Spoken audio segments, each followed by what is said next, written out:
everyone, Ivy League Gaming here, and today we're playing Raid Shadow Legends, and it's time for a new Hydra rotation.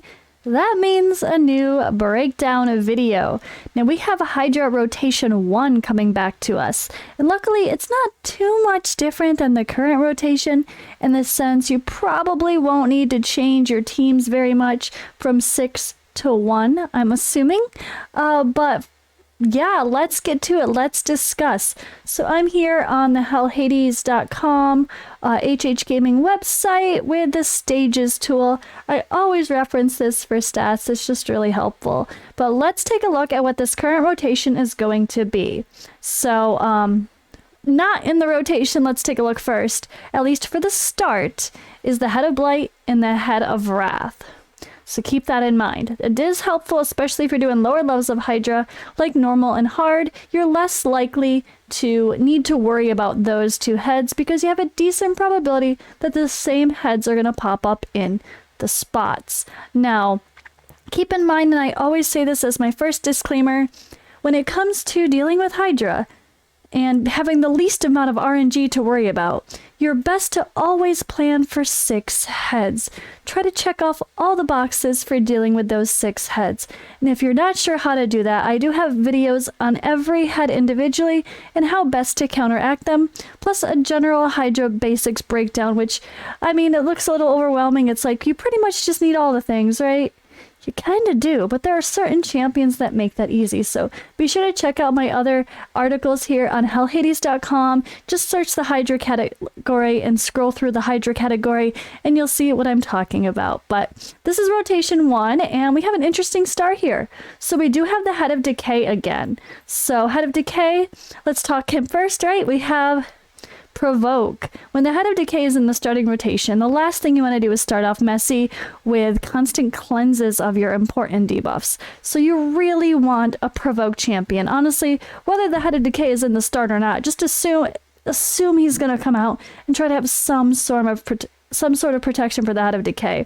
Now, he is Force Affinities, so keep that in mind. If there's a magic provoker that you want to use, which I actually can't think of any that I don't think I use any personally at the moment. No. If there even is, there has to be. Anyway, that is good enough to use for Hydra, keyword. Good enough. Then you probably don't want to use them this round because you're relying on the debuff landing and you can't land through a weak hit. So if they're weak affinity, you're putting yourself at risk of, well, things not landing properly. Oops, there we go. That was being funky. I knew it didn't quite look right, did it? Anyway, so, I mean, obviously your Bivald, it doesn't matter what affinity is because he does place his debuff over weak hits, but he's the exception to the rule. But when it comes to the most attainable Provoke champions, Bivald being a fusion might be one you actually have. I highly suggest him for this rotation. Of course, you don't have to worry with those amazing Void champions. There's some MVPs for this rotation because of the Head of Decay being in here especially, or of course those crazy good Void champions like Solus and Coronar. Really good Provoke champions with AoEs that make it more helpful if you want to full auto Hydra as well. And that's one thing that we're going to have to talk about in the future. Maybe I'm trying to find a way to write an article about that as well. But I've shown it in videos, but it's hard to write an article about, I feel, is dealing with what do you really need to full auto Hydra? And one of the biggest things I think is being able to deal with the Head of Decay and keep Provoke up consistently. It just makes it so much easier. You don't want to be having your debuffs constantly cleansed and then things just get super, super messy. So that's one thing just to consider here. But yeah, the reason I'm talking articles in here with the website is do keep in mind I will have a written article to go along with this video on hellhades.com as well. So be sure to check that out if you prefer a written guide and you're like, yeah, this video is okay, but I'd rather just read about it. Well, oops. Don't mind that. But yeah, just feel free to go to the website instead. I won't judge you for leaving my video right now. Kidding, not kidding. Okay, so Head of Torment is the next head in the starting rotation. You know what that means. That means Inquisitor Shamel is still strong for this rotation. It's really hard it's hard to use Shamel in a in a comp for Hydra, I feel when Head of Torment is not in the starting rotation, it just gets you off on kind of a meh start, especially if you're relying on him to boost the leader for success because of his passive. You really want there to be a Head of Torment in the starting rotation, or else I don't think I'll use Shamel in other rotations that don't have him in the start, honestly. Just, it's not as fun. It doesn't get you going quite the same. So that's one thing to think about. But the Head of Torment is magic affinities, so force would be strong, spirit of course is weaker, but we really don't care about that when it comes to the people that are good to counteract the Head of Torment. That would of course also be any of our perfect Veil champions. We're talking Duchess, Rector Drath, Truoth, Tatura. There's some good perfect Veil champions to consider for the sake of Hydra that you probably want on your team if you don't have Inquisitor Shamel. Other than that, if you're not going to go with perfect Veil or Inquisitor Shamel, you really got to have solid provoking to keep cleansing all the fears that happen. Someone like Doom Priest or Tuhanarok are very strong, especially if they're the fastest champion on your team, because, or at least the rotation works out to where they're going first in your lineup every round. Because then they can make sure that they're cleansing all the debuffs off of everybody else.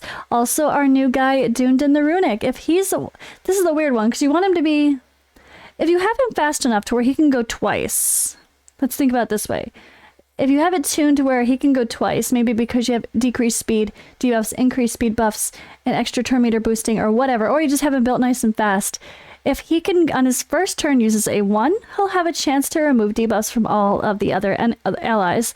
And then, if he is able to go again before the heads go, he can put up his, actually, no, it doesn't really matter. Yeah. He'd have to go before the Head of Mischief goes. That's the only thing. And the Head of Mischief is the fastest one, I was just thinking. That can be a little messy. But if he can go before Mischief goes and still make sure he's always the Mischief target, you'll be in a better place as well. So that, again, just something else to think about. Trying to have a passive type of cleanser, even a Siffy, or someone like Ugo is really strong because of also the fact that she cleanses. So Ugo is also going to be very strong for this rotation, given that the next two heads here, the Head of Suffering and the Head of Mischief, both are spirit affinity. We won't have any trouble landing those debuffs for block buffs on the two heads that really need those debuffs. So Ugo is going to be very strong here. You still can use Mighty Uko along with Ugo based on the way their kit works, but I don't think I would use Mighty Uko alone here. I mean, maybe if you have like a Duchess or a Lydia in the mix to be a backup block buff champion, or someone like a Kentra as well, then it might be okay, but I wouldn't trust an Uko to be your only block buff champion. It's been a little messy with the way his skills work, and I don't think they're landing correctly on all the heads in general, and they're not landing correctly on the Head of Wrath still, so that's another situation here. But speaking of Head of Suffering and Head of Mischief, that's kind of the main thing is block buffs. That's you can use champions like Lady Kimmy and Tuhanarok that like remove buffs, or there has to be no buffs there. I guess, well, Uko has that too. It's like all these weird conditional things where they'll remove buffs and then place block buffs, or there has to be none before they try to use that skill. You can kind of use those people too as additional support with block buffs, but I wouldn't rely on them. You really want like an Ugo, or Deliana would not be ideal for this one if you do use her in Hydra, unfortunately, because the two heads that really need it, she's Force Affinity and she'd be the weak Affinity for, so that would not be great. Just keep that in mind too, but there's options. I mean, you could always use an Umbral if that's the role you need. Just lock out her A3 if you're doing it on full auto or semi-auto. But the Head of Mischief, we still can always count on that Mischief targeting. It is really nice to have one champion with strong resistance that will always be the Mischief target.